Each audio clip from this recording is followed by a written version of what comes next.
My ex turned up at my doorstep last night drunk. Tomorrow is his wedding day. Should I tell his soon-to-be wife?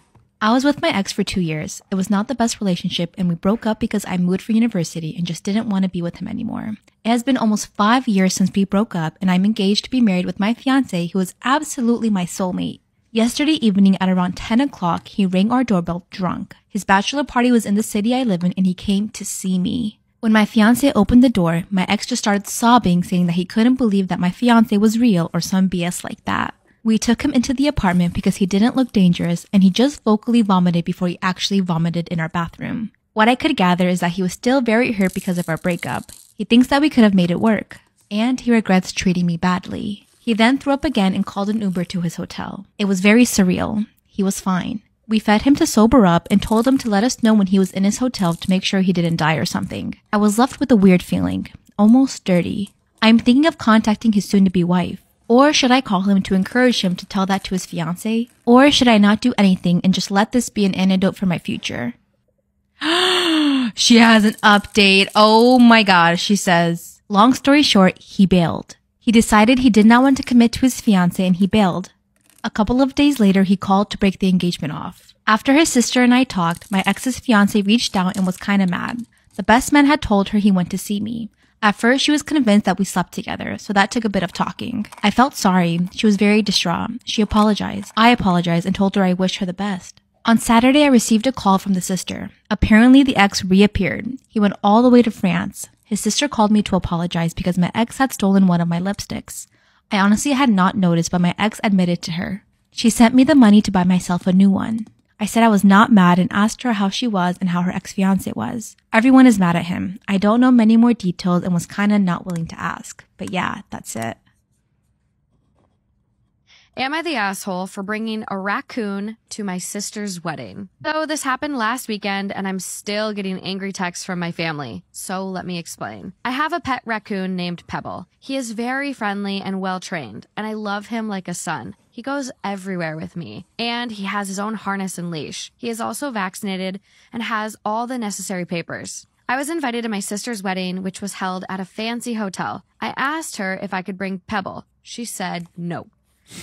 She said it was inappropriate and disrespectful to bring a wild animal to such an important event. She also said that some of the guests might be allergic or scared of him. I was hurt by her response, but I didn't want to argue with her. I decided to respect her wishes and leave Pebble at home with a friend. However, on the day of the wedding, my friend called me and said that he had an emergency and couldn't take care of Pebble. I panicked. I didn't have anyone else who could watch Pebble, and I didn't want to leave him alone in my apartment. I also didn't want to miss my sister's wedding, so I decided to bring Pebble with me. I thought it wouldn't be a big deal. I put him on his harness and leash and put a bow tie on him to make him look more formal. I also brought some treats and toys to keep him entertained. I figured I could just sneak him in and keep him in a corner where he wouldn't bother anyone. Boy, was I wrong. As soon as I arrived at the hotel, people started noticing Pebble. Some of them thought he was cute and wanted to pet him, but others were horrified and disgusted. They started whispering and pointing at me and Pebble. Some of them even complained to the staff. My sister saw me and Pebble and freaked out. She came over to me and yelled at me for bringing him. She said I was selfish and irresponsible and that I should leave immediately. Damn. I tried to apologize and explain the situation, but she wouldn't listen. She told me to get out or she would call security. She also said that I was no longer her brother and that she never wanted to see me or Pebble again. I was shocked and hurt by her reaction. I felt like she was overreacting and being unreasonable. Pebble didn't do anything wrong. He was just sitting quietly in his harness looking adorable. He didn't bite anyone or make a mess or cause any trouble. I decided to leave with Pebble, but not before telling my sister that she was being a bridezilla and that she owed me an apology. I also told her that Pebble was more family to me than she ever was. Now, my family is mad at me. They say I was rude and disrespectful to my sister and that I should have left Pebble at home or found another solution. They say I should apologize to my sister and beg for her forgiveness. But I don't think I did anything wrong. I think my sister was being unfair and cruel to me and Pebble. I think she should apologize to me for treating me like dirt. So, am I the asshole? Am I the astronaut for wearing a white dress to a wedding after being specifically requested to by the bride? OMG, my head is such a jumble right now. Let me try to make sense of all this. When I, 26 female, was 5, we moved, and our next door neighbors had a girl my age named Bella, 27 female.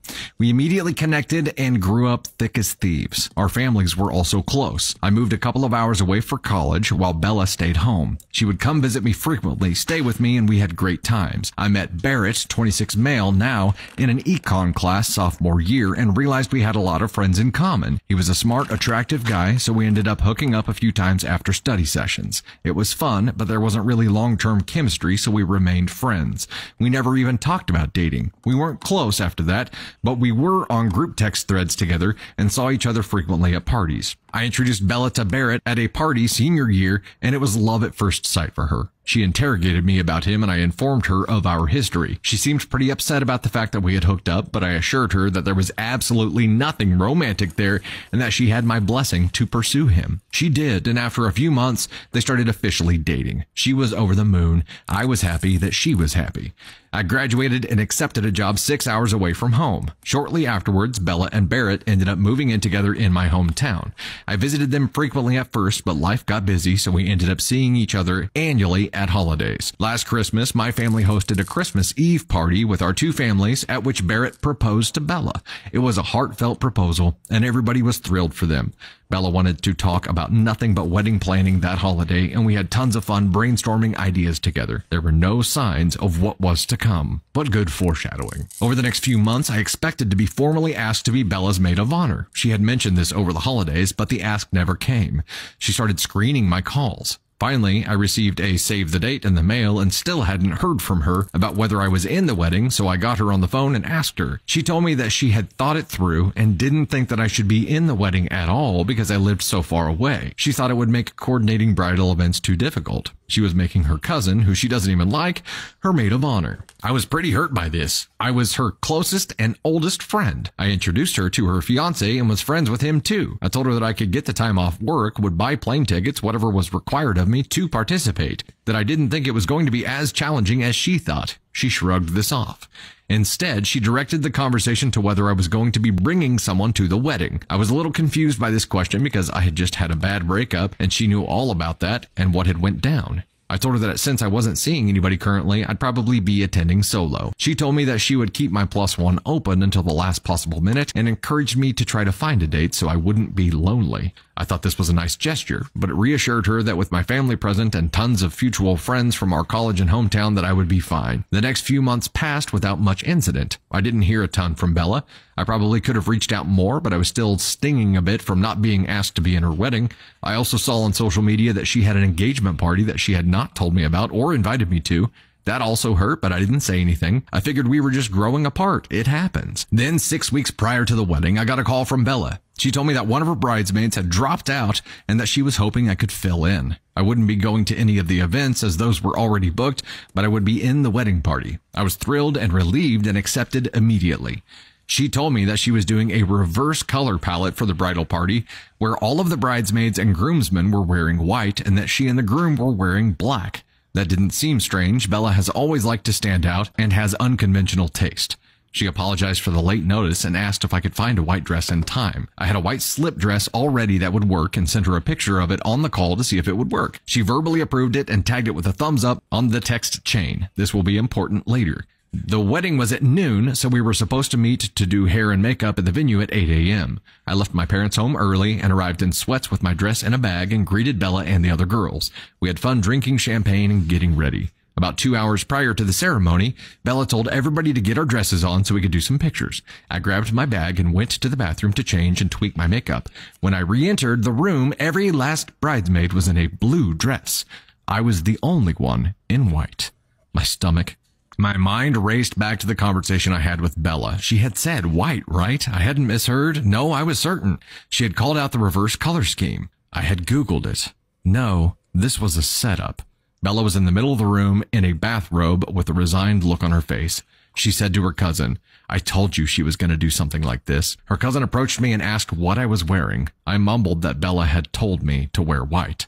Bella didn't even blink. She stared back and huffed out a laugh and said something about how of course I would have to make today all about me. The cousin started screaming at me, going off on me about how I was jealous, in love with Barrett, and how completely unhinged I was.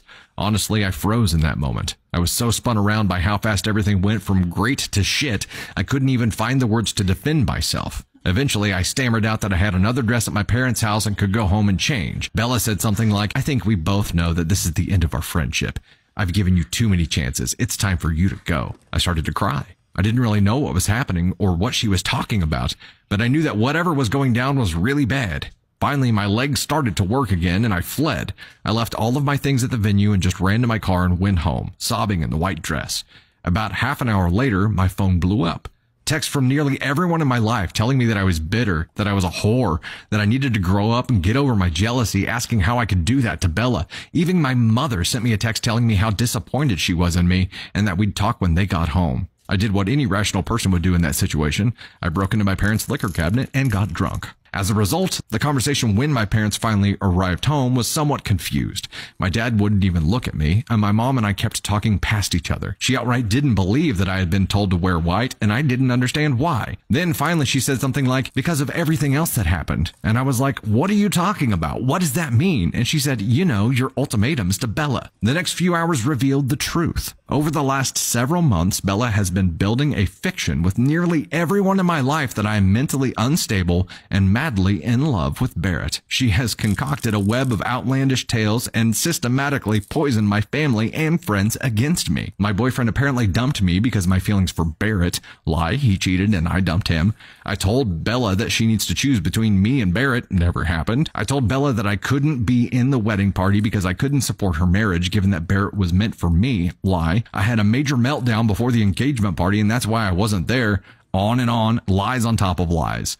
In all of these stories, Bella has painted herself as the patient, long-suffering friend trying to deal with a friend clearly going through a tough time. She expressed understanding for my unrequited love for Barrett and empathized with how hard it must be for me to see her marry the love of my life, and has made great efforts to try to sustain our friendship despite how complicated the situation is. The lie has been going on so long, my mom literally did not believe me. Finally, I grabbed my phone and handed it to her and told her to go through my text messages with Bella. Asked her to show me any evidence of any of that happening. It was when she was scrolling through reading our messages that she saw the picture of the white dress I had sent Bella with her thumbs up on it. I had completely forgotten about it. The absence of any ultimatums or Barrett drama in our text and the picture of the approved dress flipped my mom. She finally believed me. She was horrified that she had bought into a false narrative. She called my dad into the room and explained what was what. My dad isn't the type of person you want to piss off. We had to spend significant energy trying to calm him down so he didn't walk next door and rip the house out from the foundation. My mom still says that I'm a bit of an asshole because I should never have assumed that I could wear white to someone else's wedding. I should have confirmed with the other bridesmaids about what they were wearing, and that was part of my job as a member of the bridal party. Fine, I own that, but it doesn't change the fact that I never meant to hurt Bella, and she's been setting me up for this epic fall for months. The next day, hungover on multiple levels, I sent screenshots of my call history with Bella and the photo of the approved dress text to multiple people. Unfortunately, this is where my occupation works against me. I am a graphic designer, and people believe that I photoshopped the image. Trust me, if I was going to Photoshop some proof, it would have been a hell of a lot more compelling than somebody liking an image.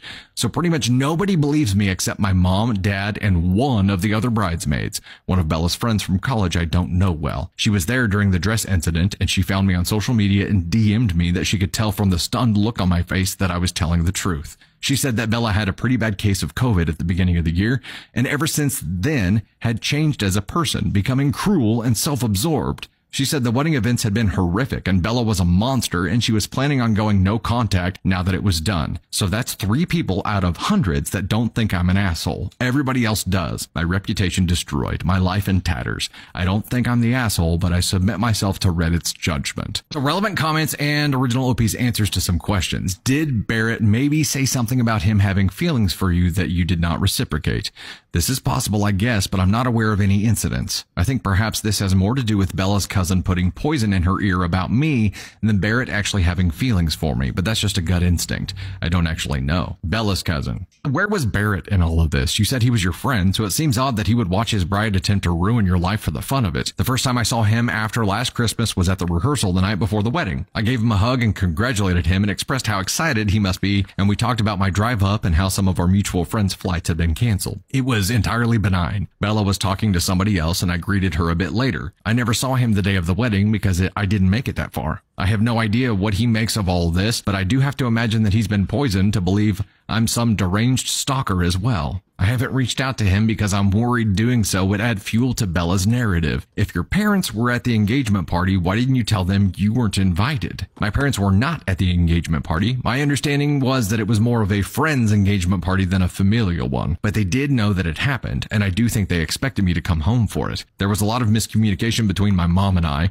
My parents are pretty low EQ and uncomfortable with emotions and drama, so they didn't pry too deeply. My mom would ask me questions like, "So Bella told me a little bit about what's going on. Are you okay?" And I would assume that she was talking about my cheating ex, where my mom was actually talking about my unrequited love for Barrett. And I would respond with something like, "I'm struggling a little, but I'm getting through it. I'll be okay. Thanks, Mom." And like that, we kept talking past each other. Looking back, there were a few things my mom said that confused me, but I didn't seek clarity at the time.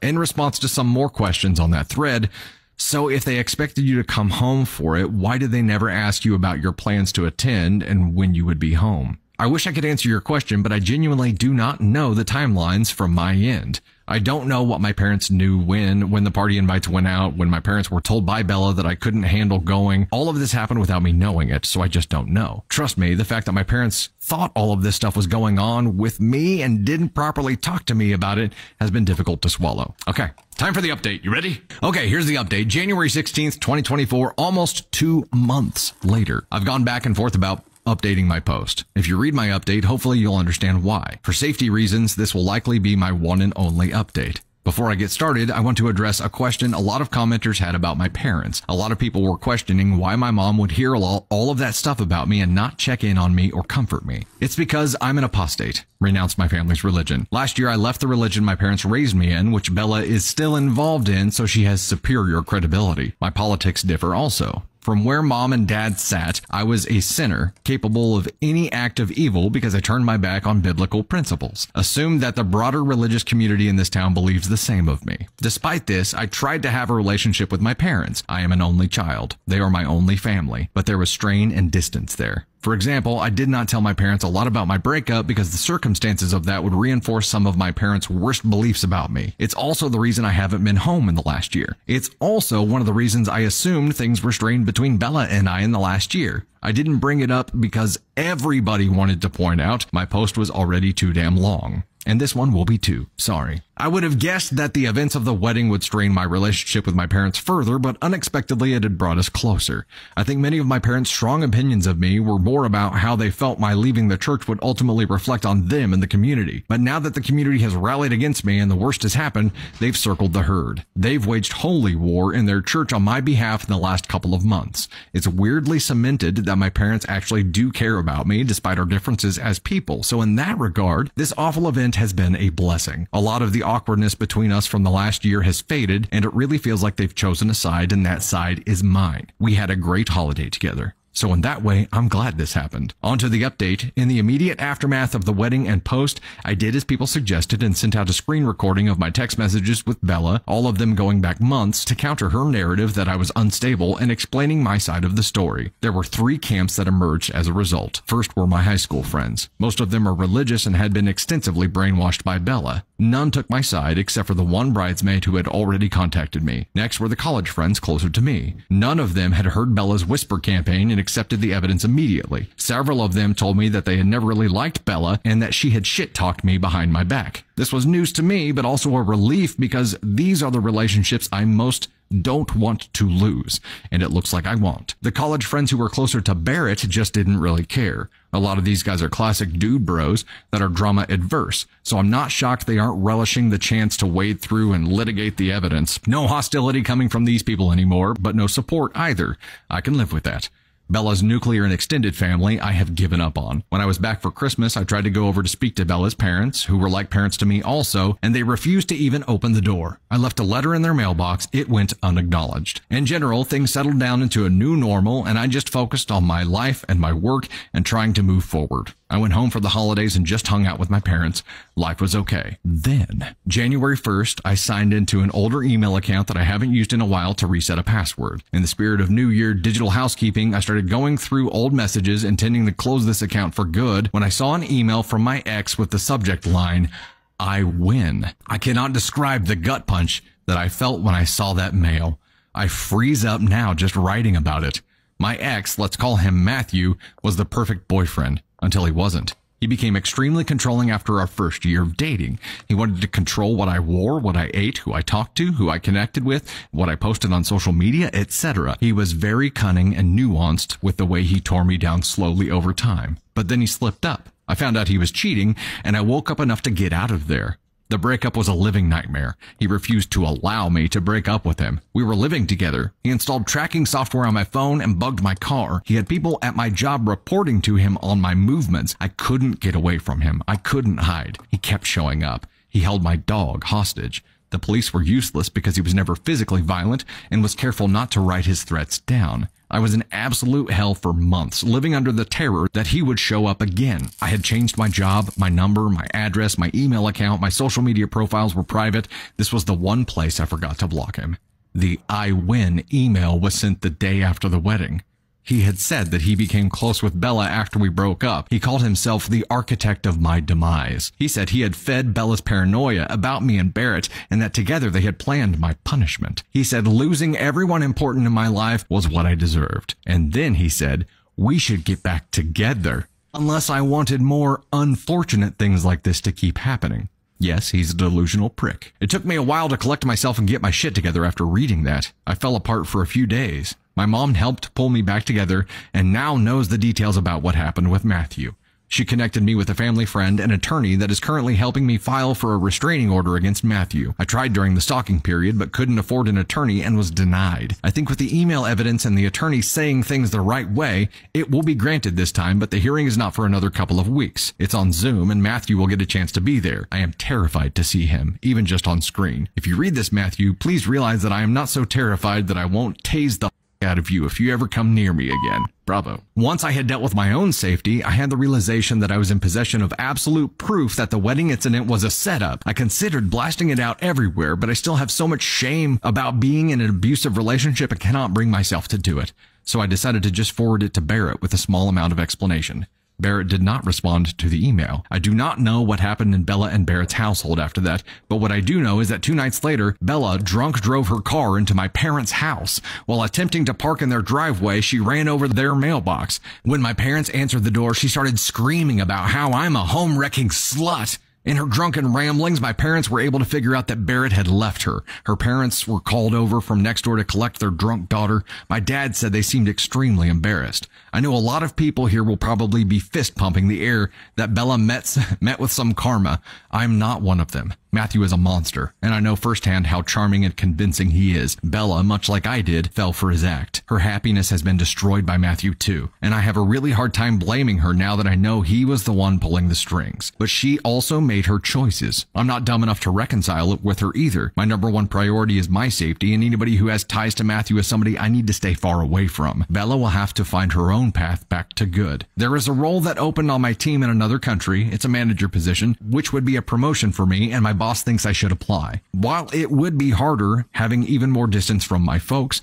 I think being in an entirely new country might help cultivate a new feeling of safety for me, one that I'm not sure I can get in this city for now. So that might be what's next for me.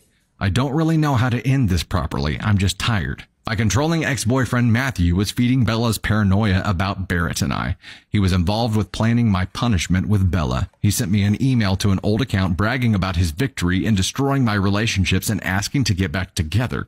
I forwarded the email to Barrett. Barrett left. Bella drunk drove her car into my parents' mailbox. I'm seeking a restraining order against my ex and am considering leaving the country.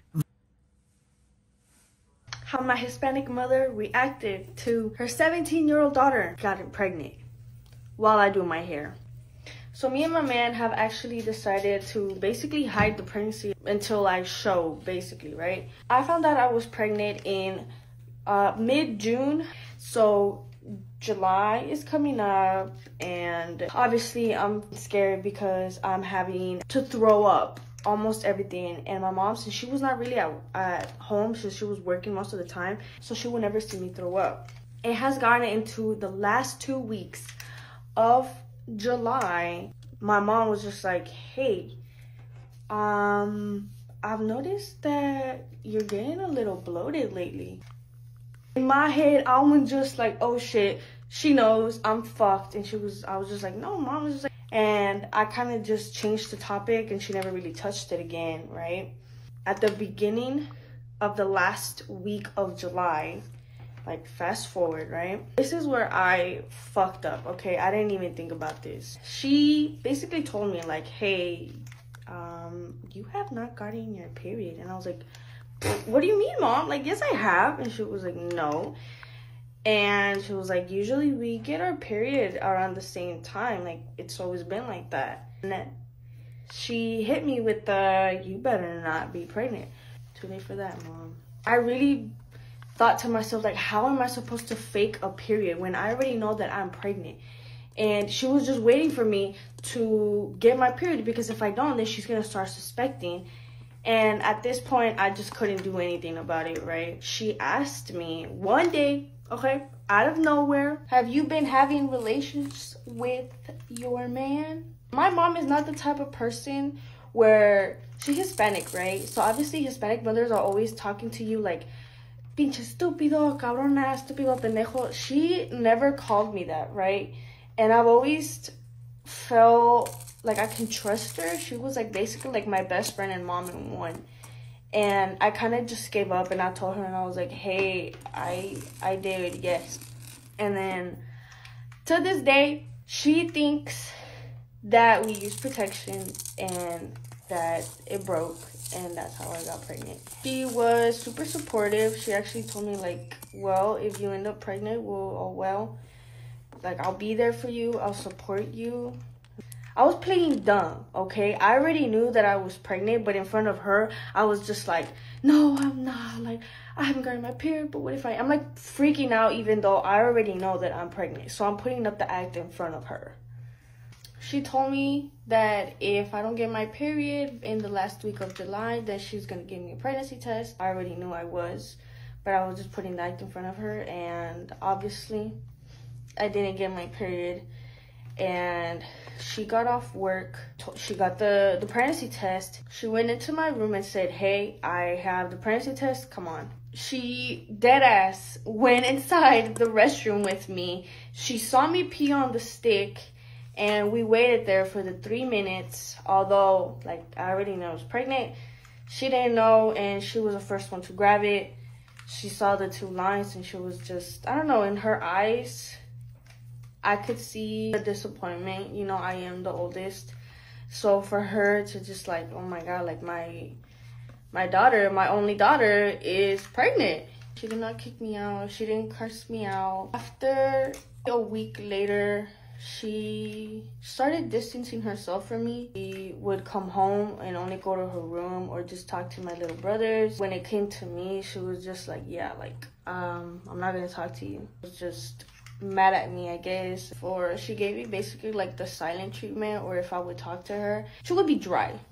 It was hard, obviously. You know, my boyfriend was the one who was bringing me cravings. He was there every single day, coming to my house. And even with like, he would try to talk to my mom, he would also give him the silent treatment or just not talk to him like good. I mean, in the end, she did come around. It took her a while, but she did come around. She was honestly happy too, because she was gonna have a grandkid, and she was actually the first one to know the gender of my baby. I could definitely say, compared to the stories of other girls, like other Hispanic girls telling that to their parents, like they kicked them out, they hit them, they just, you know, they're not supportive. So I think I did not have it obviously as hard as other girls who got pregnant. My mom was in a delivery room with me. If I'm being honest, I was generally more scared of my my family like finding out, like my uncles, my cousins and stuff, than my mom. Cause she is such a sweetheart. I knew she was gonna get mad, but not to the point where she was gonna hit me and kick me out. And like my in-laws were also like surprised, obviously. But, you know, I guess they took it not good, but not bad. But I feel like they took it a little bit more easy than my mother did, for sure. But yeah, that's how my Hispanic mother found out that I was pregnant at 17.